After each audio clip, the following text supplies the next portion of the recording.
प्यारी साध संगत जी, राधा स्वामी जी। संगत जी, आज 15 मार्च को हजूर जी ने अपने जन्मदिन वाले दिन बहुत ही प्यारा सत्संग ब्यास डेयरी में फरमाया जी। हम हजूर जी को उनके 47वें जन्मदिन की बहुत बहुत बधाई देते हैं जी। मालिक करे कि बाबा जी और हजूर जी की कृपा हमेशा सारी संगत पर बनी रहे।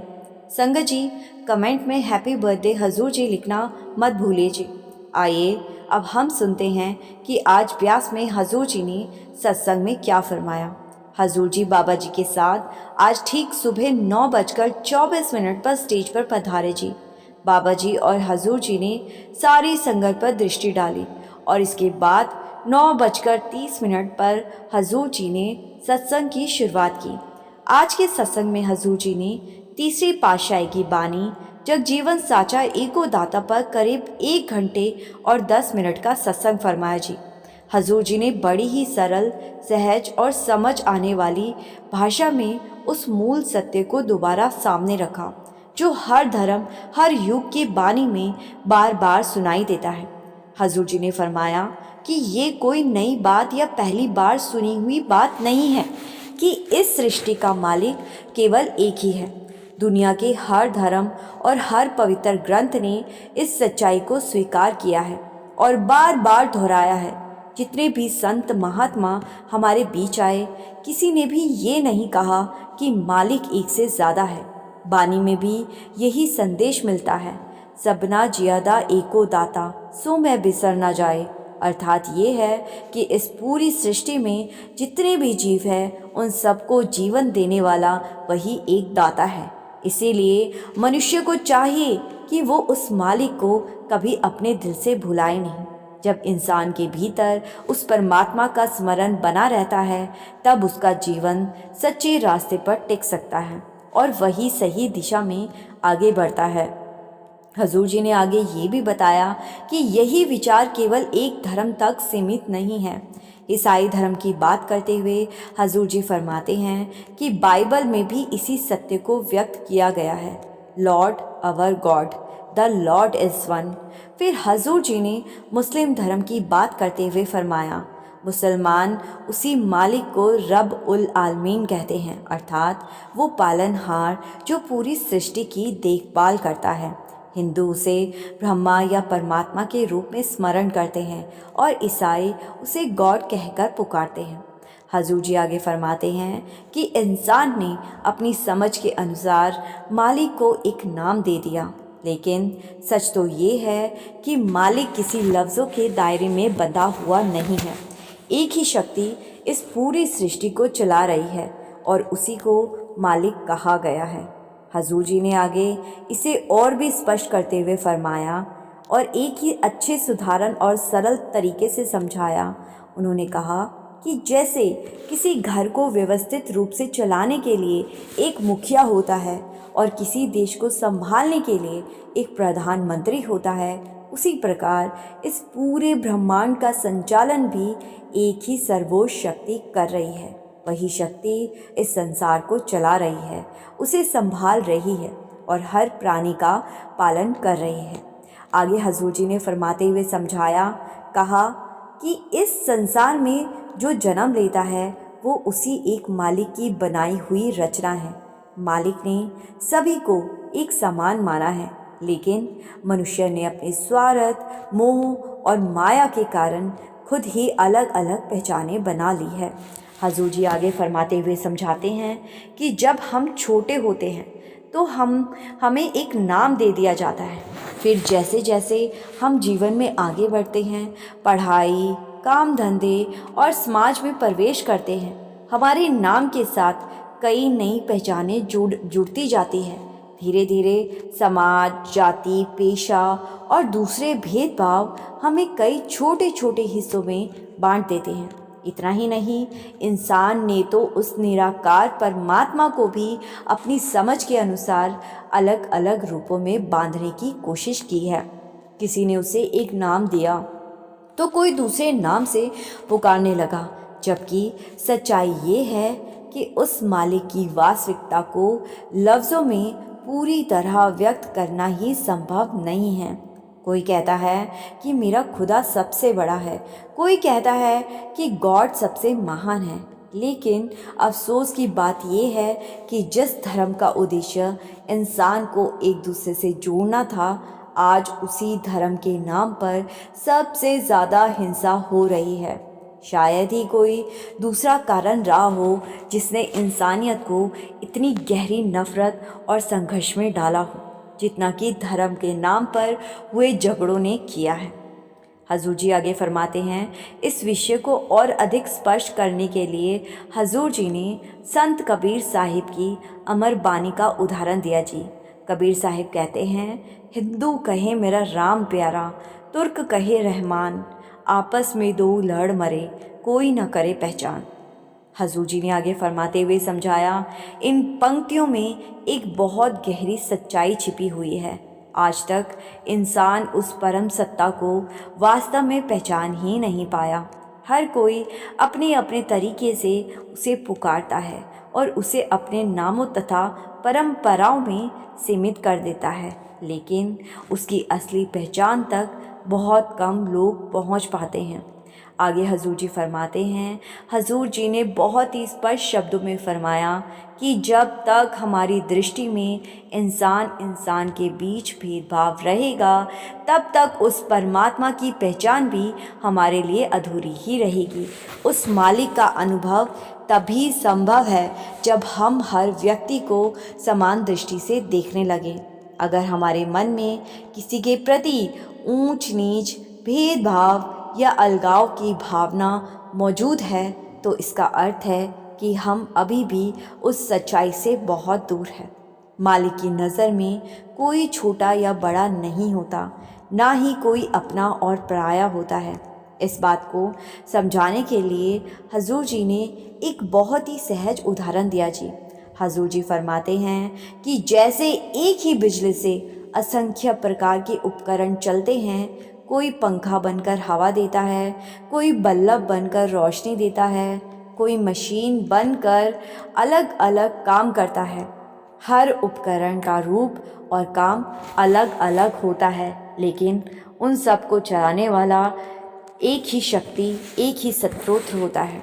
सोचो, अगर बिजली चली जाती है तो सारे उपकरण बंद हो जाते हैं, क्योंकि बिजली नाम की शक्ति ही उन उपकरणों को चला रही होती है।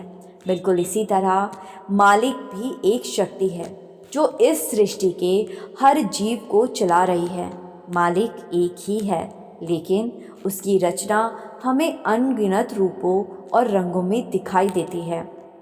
हजूर जी आगे फरमाते हुए समझाते हैं, इसी भाव को बानी में बहुत ही सुंदर ढंग से व्यक्त किया गया है कि आपे हरी रंग है, आपे बहुरंगी, जो तिसु भावे नान का साई गल चंगी।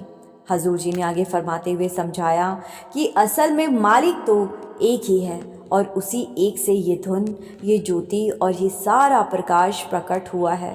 उसी की शक्ति से ये सारा विस्तार दिखाई देता है। इसीलिए कबीर साहिब ने भी कहा है, अव्वल अल्लाह नूर उपाया, कुदरत के सब बंदे, एक नूर ते सब जग उपजा, कौन भले कौन मंदे। हजूर जी आगे संगत को फरमाते हुए समझाते हैं कि हमें चीज़ों को सतह पर देखकर ही संतुष्ट नहीं हो जाना चाहिए। हमें उस मूल तक पहुंचने की कोशिश करनी चाहिए जहां से ये पूरी सृष्टि प्रारंभ हुई। जब सृष्टि की शुरुआत हुई तो सबसे पहले एक महान शक्ति का विस्फोट हुआ, उसी से ऊर्जा प्रकट हुई, उसी से ध्वनि का उदय हुआ। अलग अलग धर्म और परंपराएं उसी सत्य को अपने अपने तरीके से समझाने का प्रयास करती रही है। विज्ञान भी यही स्वीकार करता है कि ब्रह्मांड की रचना एक विशाल विस्फोट से हुई है, जहां से प्रकाश और ऊर्जा का विस्तार हुआ। धार्मिक ग्रंथों में भी उसी दिव्य ज्योति और उसी प्रकाश का उल्लेख मिलता है। लेकिन समस्या ये है कि हमारी सोच का दायरा बहुत ही सीमित है। हम उस विशाल सत्य को समझने की कोशिश करने के बजाय छोटे छोटे रूपों और परंपराओं में उलझकर रह जाते हैं।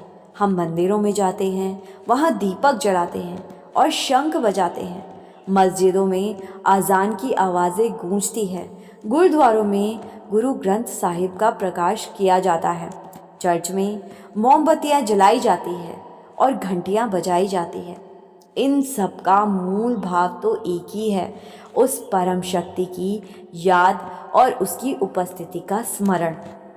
समय बीतने के साथ साथ स्थिति ऐसी हो गई कि हम इन परंपराओं और बाहरी तरीकों में इतने उलझ गए कि उनके पीछे छिपा असली उद्देश्य ही धीरे धीरे हमारी दृष्टि से उजल हो गया जी।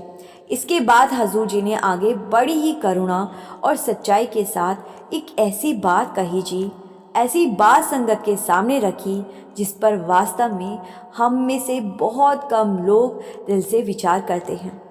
अक्सर हम सत्संगियों को ये कहते हुए सुनते हैं कि अब हम धर्म, मजहब और पंथ की सीमाओं से ऊपर उठ चुके हैं। हम बड़े विश्वास के साथ कहते हैं कि हमारे लिए सभी मनुष्य समान हैं और हम किसी प्रकार का भेदभाव नहीं मानते। लेकिन जब बात घर के किसी काम की, खास तौर पर शादी की आती है, तो तब हमारी सोच का वास्तविक रूप सामने आ जाता है। सबसे पहले हम यही देखते हैं कि जिस व्यक्ति से विवाह होना है वो हमारे ही धर्म से संबंधित होना चाहिए। इसके बाद भी बात समाप्त नहीं होती जी। फिर ये प्रश्न उठता है कि वो हमारी जाति या बिरादरी से मेल खाता है या नहीं। उस समय हमें पता नहीं हम क्यों भूल जाते हैं कि हम तो एक सत्संगी हैं और हमें भेदभाव नहीं करना चाहिए। हम यहाँ भी नहीं रुकते। जब सामने वाला हमारी जात बिरादरी का होता है तो फिर कुंडलियाँ मिलाने का सिलसिला शुरू होता है और अंत में विवाह के लिए कोई शुभ मुहूर्त खोजा जाता है। हजूर जी ने आगे बहुत ही सरल शब्दों में एक प्रश्न रखा जी। उन्होंने फरमाया, क्या हमें सच में ये लगता है कि मालिक ने किसी इंसान को अधूरा बनाकर इस संसार में भेजा है?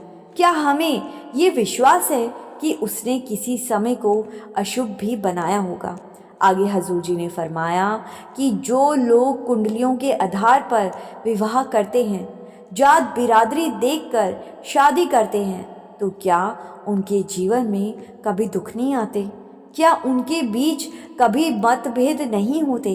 और क्या ऐसा कभी नहीं हुआ कि कुंडली मिलाकर किए गए विवाह बाद में टूट गए हो?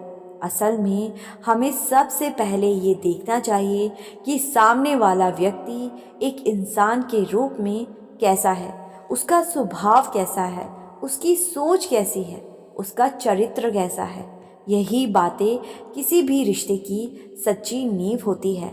लेकिन दुर्भाग्य से हम इन्हीं सबसे महत्वपूर्ण बातों को सबसे अधिक नज़रअंदाज कर देते हैं। इसके बाद हजूर जी ने एक और बात का उल्लेख किया जो आजकल समाज में अक्सर देखने को मिलती है। आज कई लोग अपनी दुकानों या कार्यस्थलों पर 3-3, 4-4 संतों महापुरुषों की तस्वीरें लगा लेते हैं। कई देवी देवताओं की मूर्तियां सजाकर रख देते हैं और मन में ये सोच लेते हैं कि अगर एक ने उनकी बात नहीं सुनी तो शायद दूसरा सुन लेगा और उनका कारोबार चलता रहेगा। हजूर जी ने आगे स्पष्ट करते हुए साफ शब्दों में कहा कि ये हमारे मन की उलझन और भ्रम का ही परिणाम है। हमने तो मालिक को भी टुकड़ों में बांट दिया है, जबकि सच्चाई ये है कि मालिक केवल एक ही है। वही एक ओंकार है, वही एक सत्य है और उसी की शक्ति से ये सारी सृष्टि संचालित हो रही है। हजूर जी ने इस संदर्भ में ये भी बताया कि 10वीं पातशाही ने मालिक के 1000 से भी अधिक नाम लिखने के बाद अंत में उसे अनामी कहा, अर्थात वो एक ओंकार है, एक ही परम सत्ता। उसका कोई निश्चित नाम नहीं है, ना उसका कोई रंग है और ना ही कोई निश्चित रूप। आगे समझाते हुए हजूर जी फरमाते हैं कि मालिक किसी आकार या रूप में बंधा हुआ नहीं है, वो निराकार है, अनामी है और मालिक शब्द के रूप में हमारे अंदर मौजूद है। फिर अत्यंत प्रेम और सरलता के साथ हजूर जी ने शब्द का वास्तविक अर्थ स्पष्ट किया जी। हजूर जी ने फरमाया कि शब्द कोई बाहरी आवाज़ नहीं है, ना ही ये केवल बोलने से बनने वाला कोई अक्षर है, बल्कि ये एक जीवन और चेतन शक्ति है जो हमारे इस शरीर के भीतर मौजूद है। जब यही शक्ति इस शरीर को छोड़ देती है तब हम उस स्थिति को मृत्यु कहते हैं। इसके बाद हजूर जी ने आगे फरमाते हुए समझाया कि अब अगला प्रश्न ये उठता है कि इस शब्द को पहचानना कैसे जाए। इसके बाद हजूर जी ने इस विषय को आगे समझाते हुए बड़ी ही स्पष्टता से एक महत्वपूर्ण बात संगत के सामने रखी जी। हजूर जी फरमाते हैं कि उस परम सत्य की पहचान यूं ही अपने आप नहीं हो जाती। ये समझ तभी जागृत होती है जब वक्त के गुरु की विशेष कृपा किसी जीव पर होती है। गुरु की कृपा के बिना मनुष्य उस वास्तविकता को जान ही नहीं सकता। फिर हजूर जी ने संगत के सामने एक बहुत ही गहरी और रहस्यमयी बात प्रकट कीजिए। उन्होंने फरमाते हुए समझाया कि वास्तव में शब्द ही सच्चा गुरु है और आत्मा उसकी शिष्य है। यही सत्य पवित्र वाणी में भी व्यक्त किया गया है, शब्द गुरु सूरत धुन चेला। हजूर जी ने इस पंक्ति का अर्थ स्पष्ट करते हुए समझाते हुए फरमाया कि सच्चा गुरु कोई बाहरी रूप या दिखाई देने वाला शरीर नहीं है, बल्कि वो दिव्य शब्द है जो हमारे भीतर विद्यमान है। उसी शब्द को पहचानना और उसी से अपना संबंध जोड़ लेना इस आध्यात्मिक मार्ग का वास्तविक उद्देश्य है जी। लेकिन अक्सर हम इस बात को समझ नहीं पाते। हम क्या करते हैं, जो व्यक्ति हमारे सामने बैठा होता है उसी के आगे सिर झुका देते हैं, उसी को ही सब कुछ मान लेते हैं। इस संदर्भ में हजूर जी ने फरमाते हुए समझाया, स्वामी जी महाराज की वाणी का उल्लेख करते हुए समझाया।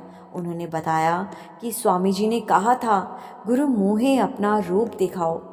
हजूर जी फरमाते हैं, हजूर जी समझाते हैं कि स्वामी जी का संकेत किसी बाहरी चेहरे या शारीरिक स्वरूप की ओर नहीं था।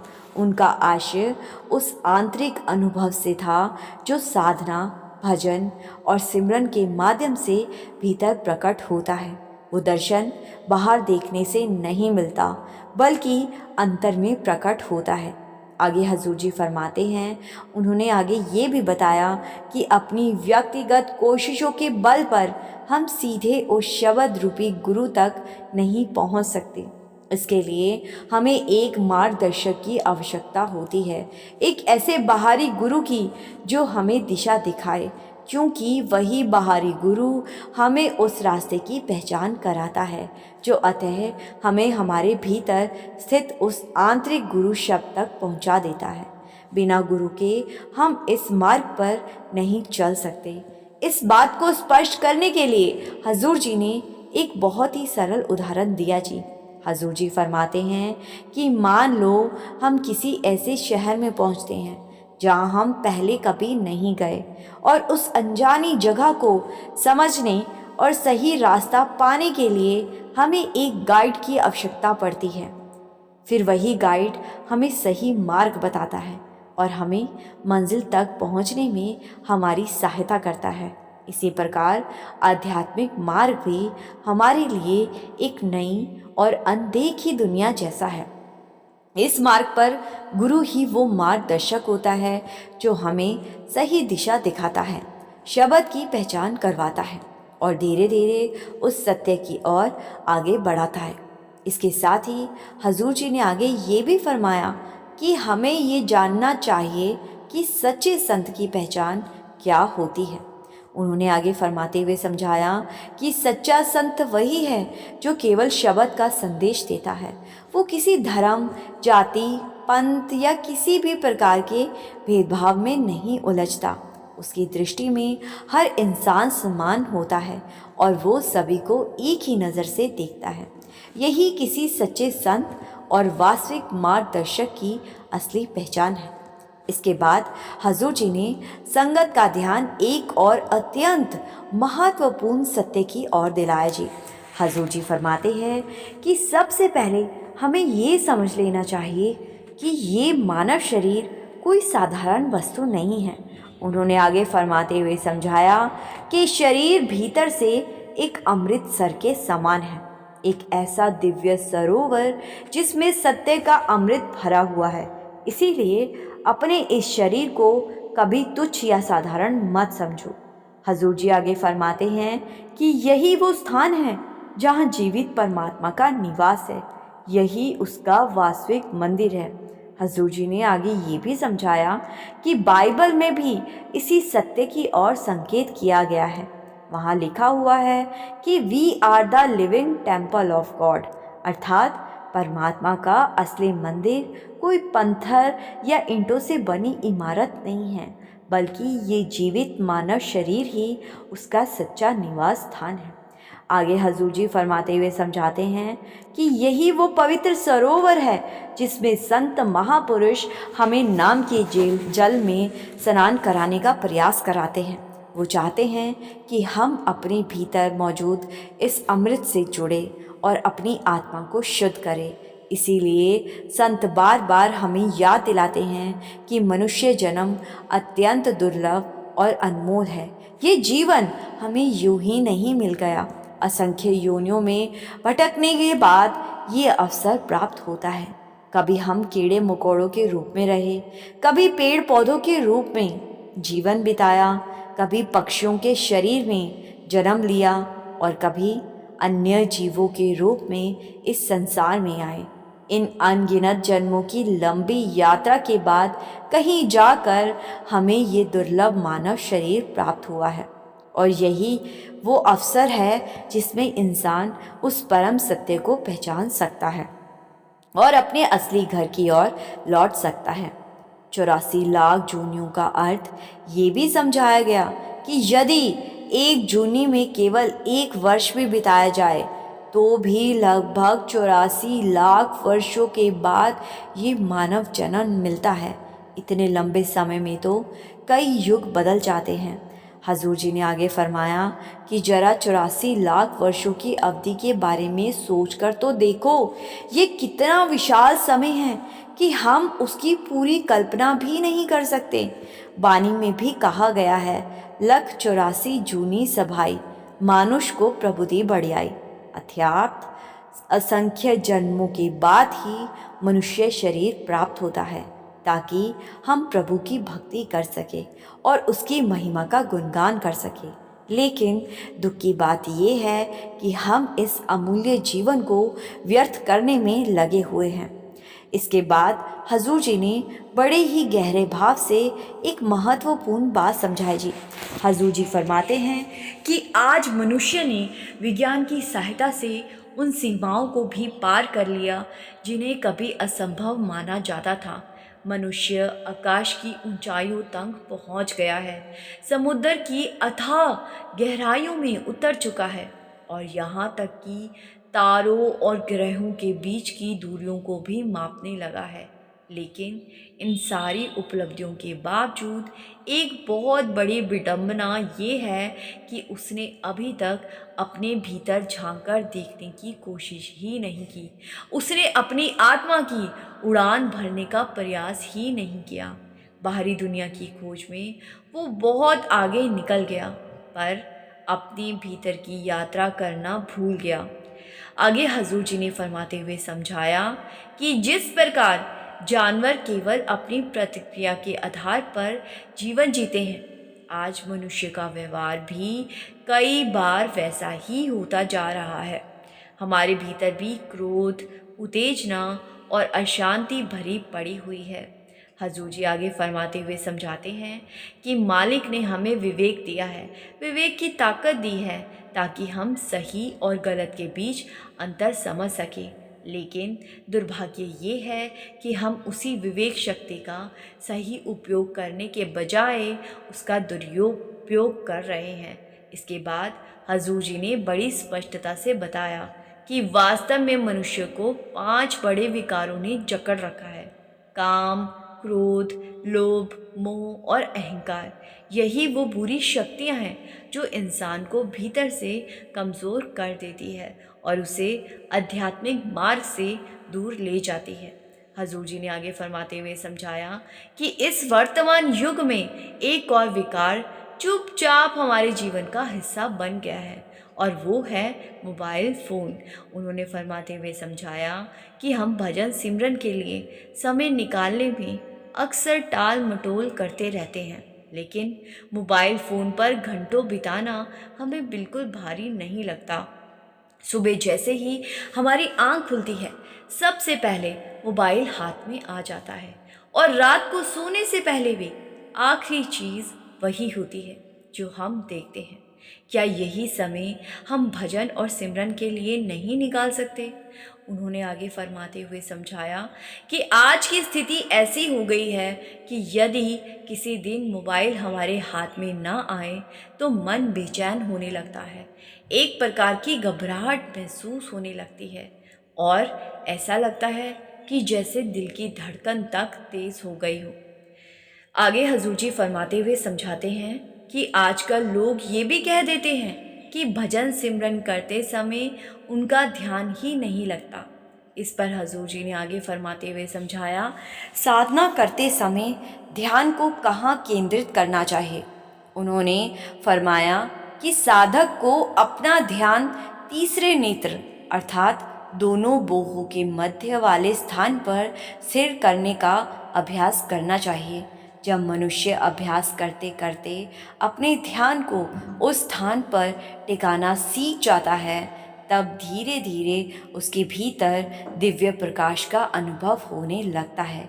वहीं से सच्चे दर्शन की शुरुआत होती है, और वहीं से आत्मा को वो वास्तविक आनंद और परमानंद प्राप्त होता है, जिसकी खोज में मनुष्य सारी दुनिया में भटकता फिरता है। इसके बाद हजूर जी ने एक और महत्वपूर्ण बात समझाई जी। हजूर जी फरमाते हैं कि केवल पढ़ते रहना या सुनते रहना ही आध्यात्मिक उन्नति के लिए पर्याप्त नहीं होती। यदि ज्ञान केवल शब्दों तक सीमित रह जाए और हमारे जीवन में उतरकर व्यवहार का हिस्सा ही ना बने, तो उसका कोई वास्तविक लाभ नहीं होता। इसी संदर्भ में उन्होंने बानी की एक पंक्ति का उल्लेख करते हुए फरमाया जी। हजूर जी फरमाते हैं, पढ़ पढ़ पोथी अवर समझाइए, घर जलते की खबर ना पाइए। इसका अर्थ ये है कि जो व्यक्ति केवल ग्रंथों को पढ़कर दूसरों को उपदेश देता रहता है, लेकिन स्वयं अपने भीतर झांकने की कोशिश नहीं करता, उसे अपने ही घर में लगी आग का भी पता नहीं चलता। अर्थात वो अपने भीतर मौजूद कमियों और विकारों को पहचान ही नहीं पाता। अंत में हजूर जी ने अत्यंत विनम्रता और प्रेम से संगत को एक महत्वपूर्ण संदेश दिया जी। उन्होंने फरमाया कि अब समय आ गया है कि हम बाहरी कर्मकांडों को दिखावे, रस्मों और औपचारिकताओं में उलझे रहने से ऊपर उठे। असल उद्देश्य उस परम सत्ता को पहचानना है, और उस सत्य का अनुभव केवल भजन सिमरन तथा मन को नियंत्रित करने के अभ्यास के माध्यम से ही संभव है। संगत जी, ये सब कुछ आज सुबह ब्यास में हजूर जी ने समझाया जी। संगत जी, मेरी आप सबसे हाथ जोड़कर बेनती है कि कमेंट में राधा स्वामी ज़रूर लिखिए जी, और संगत के अपने इस चैनल रूहानी सफ़र को सब्सक्राइब कर इस चैनल का एक हिस्सा ज़रूर बनिए जी। गुरु प्यारी साथ संगत जी, राधा स्वामी जी।